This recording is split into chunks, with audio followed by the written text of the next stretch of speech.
Kemudian hadis yang keempat, wa an Aisyah radhiyallahu anha qalat kana Rasulullah sallallahu alaihi wasallam yaksilul mani thumma yakhruju ila shalah fi dzalika thawb wa ana amdhuru ila atharil ghusli muttafaqun alaih wa li Muslim laqad kuntu afrukuhu min thawbi Rasulillah sallallahu alaihi wasallam farkan fayusalli fihi wa fi lafdin lahu laqad kuntu ahukkuhu ya bisan bidhufri min thawbihi.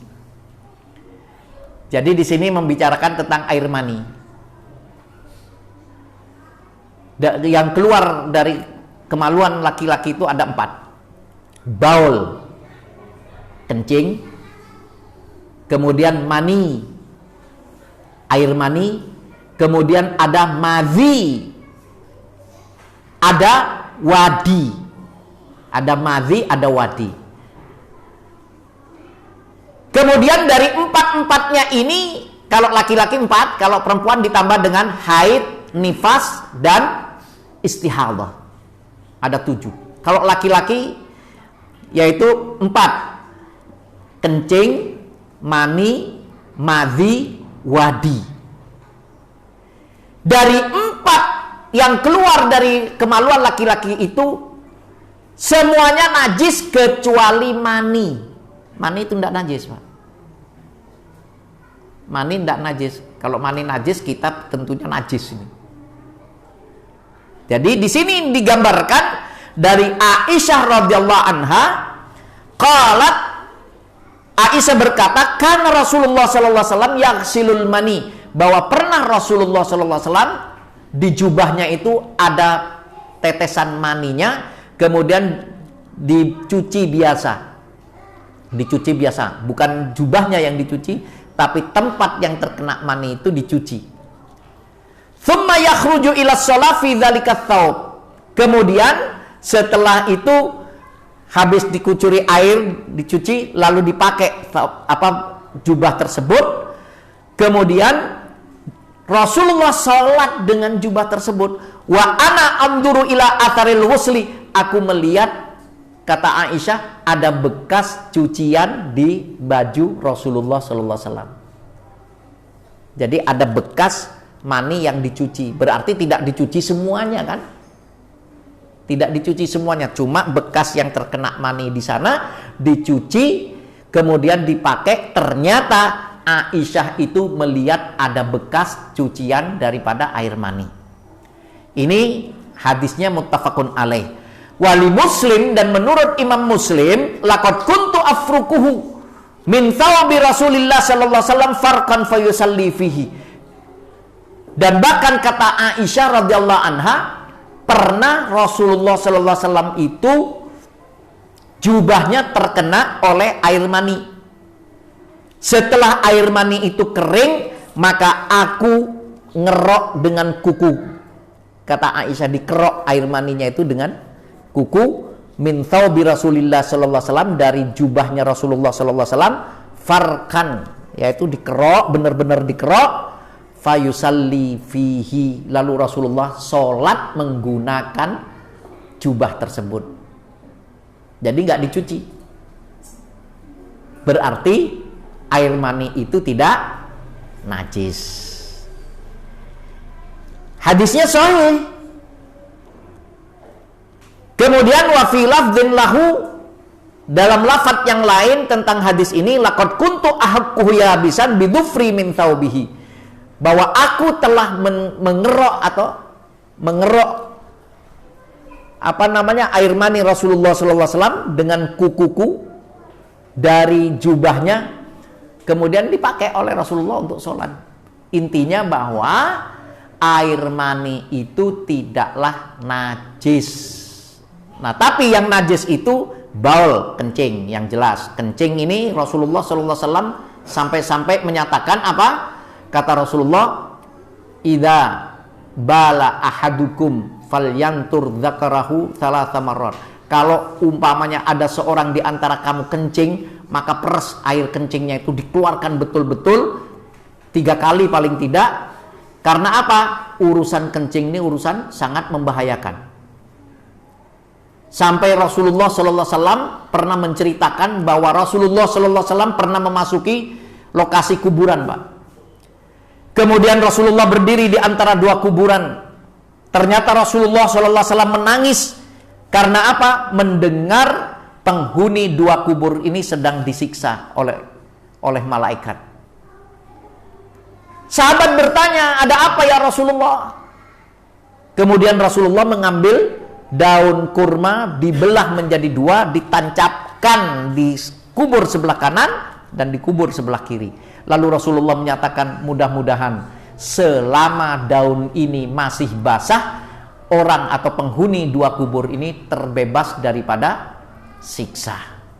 Kemudian ditanya oleh sahabat kepada Rasulullah, ya Rasulullah, kenapa penghuni dua kubur ini kok disiksa? Yang pertama kata Rasulullah, yang pertama ini orang yang suka menggunjing, ngomongi orang, suka ghibah.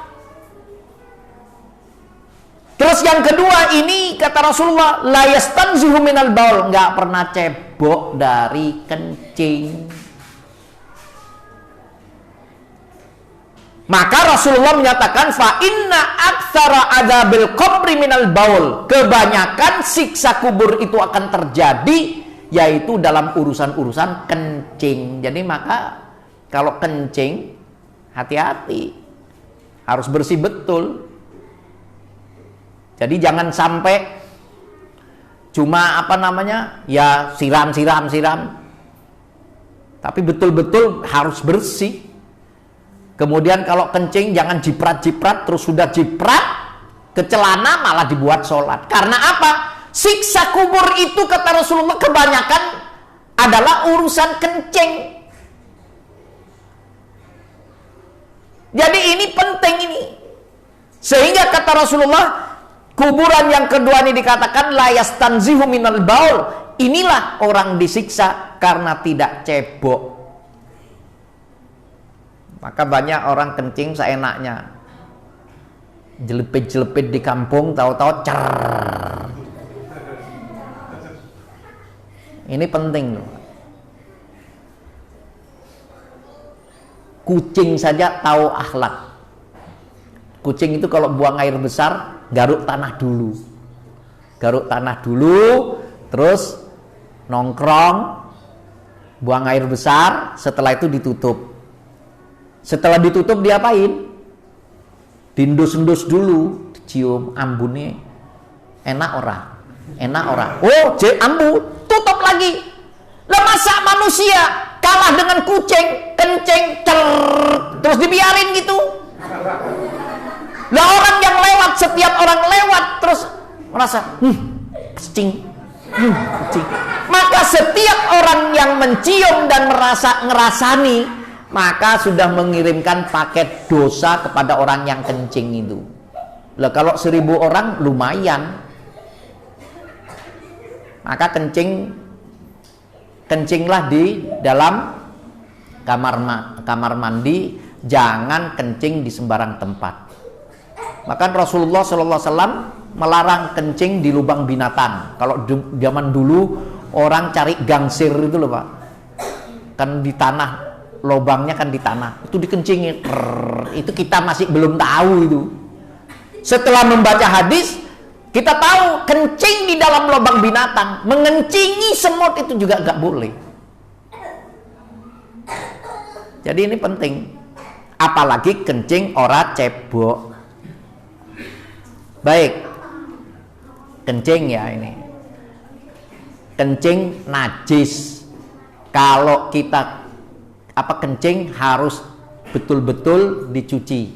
Karena kencing ini adalah menyangkut disiksanya dan tidak orang di dalam kubur. Kebanyakan siksa kubur ini terjadi karena kencing. Jadi ada orang kebiasaan kencing di pinggir-pinggir pinggir jalan. Saya pernah pas lagi naik sepeda motor, di depan ini luas, ada orang parkir mobil seberang luas tuh, noleh kanan kiri, orangnya turun dari mobil ketoke keren, tiba-tiba langsung ngarah ke ban bagian depan, ngadek sambil noleh dengan tenangnya. encer.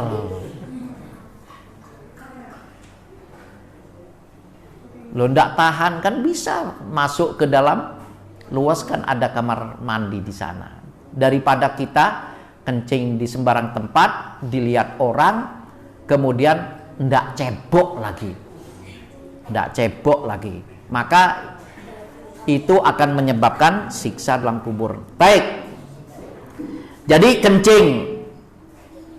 Kemudian yang kedua ada namanya madhi. Madhi itu artinya al-ma'un lazijun sofin, air yang keluar dari kemaluan kental tapi bening. Itu madhi. Ingat-ingat madhi ini. Kapan keluarnya? Keluarnya madhi itu adalah muqaddimah ketika seorang laki-laki sedang bercumbu dengan istrinya, atau orang yang menghayal lawan jenis itu mengeluarkan madhi. Biasanya bening. Nah, ini bagaimana hukumnya? Sama seperti kencing. Kalau kena madhi ya bersihkan, dicuci.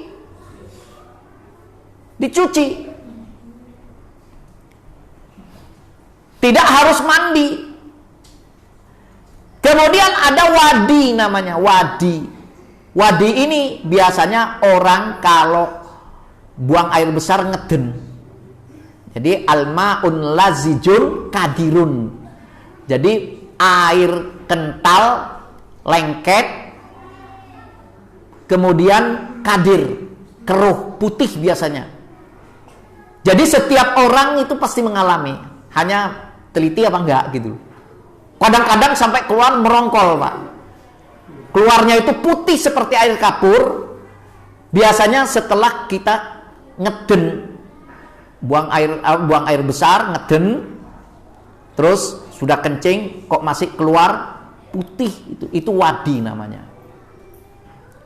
Lah hukumnya apa? Wadi ini tidak perlu mandi. Wadi ini sama seperti kencing. Madhi, kencing, wadi, hukumnya cukup dibersihkan atau diceboi seperti biasa. Itu najis. Tapi mani, orang yang keluar mani karena mimpi, karena kumpul suami istri, maka mani ini dikatakan oleh baginda Nabi sallallahu alaihi wasallam, innamal ma'u minal ma'. Kalau mengeluarkan air mani kudu mandi. Walaupun tidak najis harus mandi. Harus mandi. Tidak najis tapi harus mandi. Nah, kalau mani ngerti ya, Pak. Insya Allah semuanya sudah keluar mani. Nah, ini yang keluar daripada kemaluan, yaitu baul, kencing, mani, madhi, wadi. Sudah tahu bedanya ini? Kencing udah tahu, mani udah tahu. Madhi biasanya keluarnya ketika menghayal atau ketika mula'abah, ketika sedang bercumbu. Kemudian yang keempat, wadi, ketika ngeden keluar di saat buang air besar. Biasanya kalau wadi itu tidak keluar, itu bahaya jadi batu, Pak. Wadi itu biasanya kalau keluar bersama kencing, kan banyak orang kencing di pojok-pojok tempat-tempat umum itu, kencing di pojok. Lama-lama apa yang terjadi?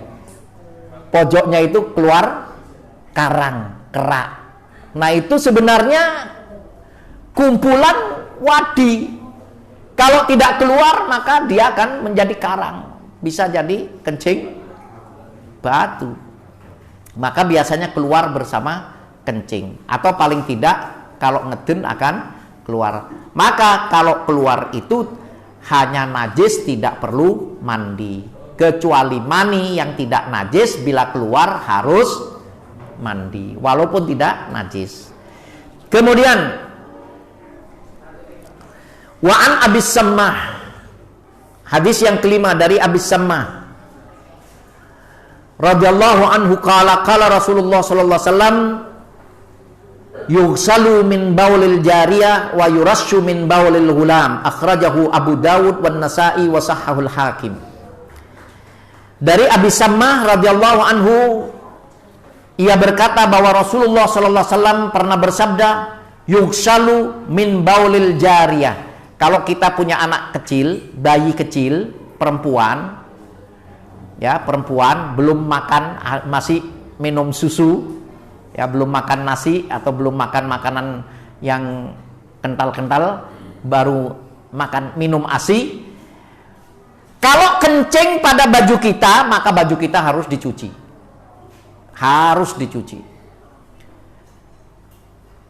Jadi kalau ibunya misalnya gendong putrinya yang masih kecil kencing, maka harus dicuci. Dicuci total.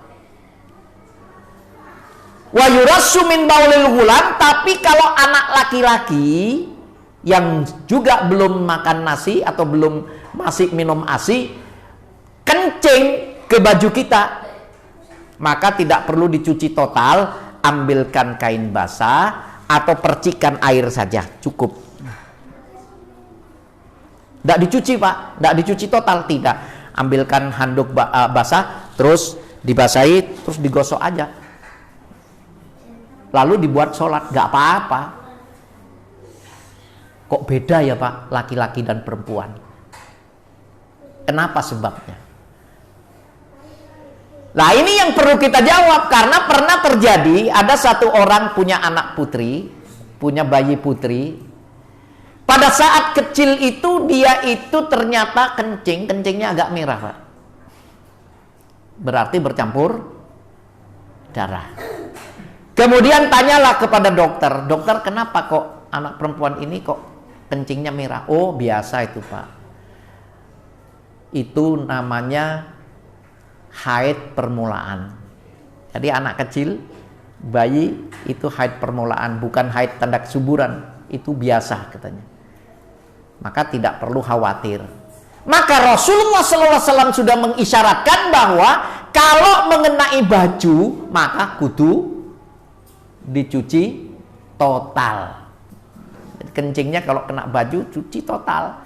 Tapi kalau laki-laki, anak laki-laki kencing tidak perlu dicuci total, cukup percikan air, digosok, ya sudah, buat sholat tidak apa-apa. Kita tahu Pak ya, ini seperti itu. Kemudian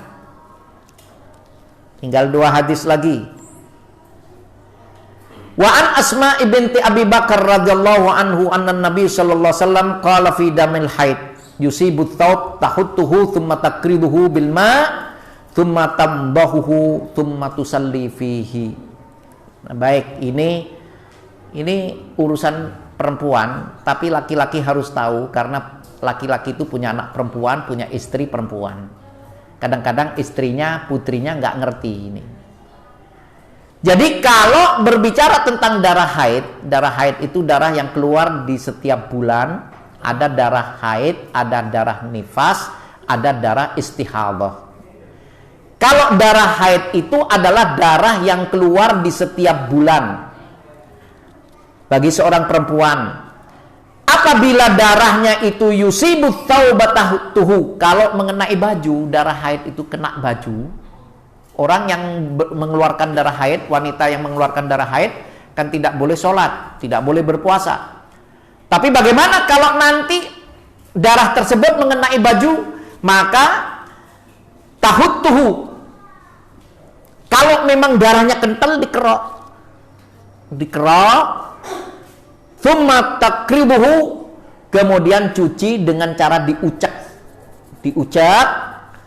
dengan air, thumma tambahuhu, lalu disiram dengan air, thumma tusalli fihi. Kalau sudah proses itu dilakukan, kerok, diucek, dicuci dengan air, maka boleh dipakai untuk sholat. Nah, ini ada yang bertanya kepada Rasulullah sallallahu alaihi wasallam. Wa an Abi Hurairah qala Khawlah, seorang wanita namanya Khawlah bertanya kepada Rasulullah, "Ya Rasulullah, fa in lam yadhhab dam," kalau sudah dikerok, diucek, dicuci dengan air, disiram dengan air, ternyata darahnya itu masih ada bekasnya. sudah diucek, sudah di ini, sudah diberi lenso, sudah ternyata membekas. Apakah boleh baju itu dibuat untuk sholat? Maka kata Rasulullah, qala yakfikil ma'u wala yadurruki atharuhu. Maka cukup diucek, cukup dikerok, dicuci, ternyata bersisa bekas. Maka walaupun ada bekasnya, boleh dipakai untuk sholat. Bekasnya itu tidak membahayakan karena darah intinya sudah hilang. Nah, ini pelajaran kita hari ini, mudah-mudahan dapat dimengerti. Jadi nanti kalau ada anak wanita atau para istri kita yang mengkhawatirkan pakaiannya karena terkena darah haid, maka kita mengajari diucak, dikerok, dicuci. Kemudian kalau kering ternyata masih bersisa, boleh dibuat untuk sholat, tidak membahayakan bekas tersebut. Ini saja dari saya. Aku qouli hadza wastaghfirullahal adzim li wa lakum. Wassalamualaikum warahmatullahi wabarakatuh.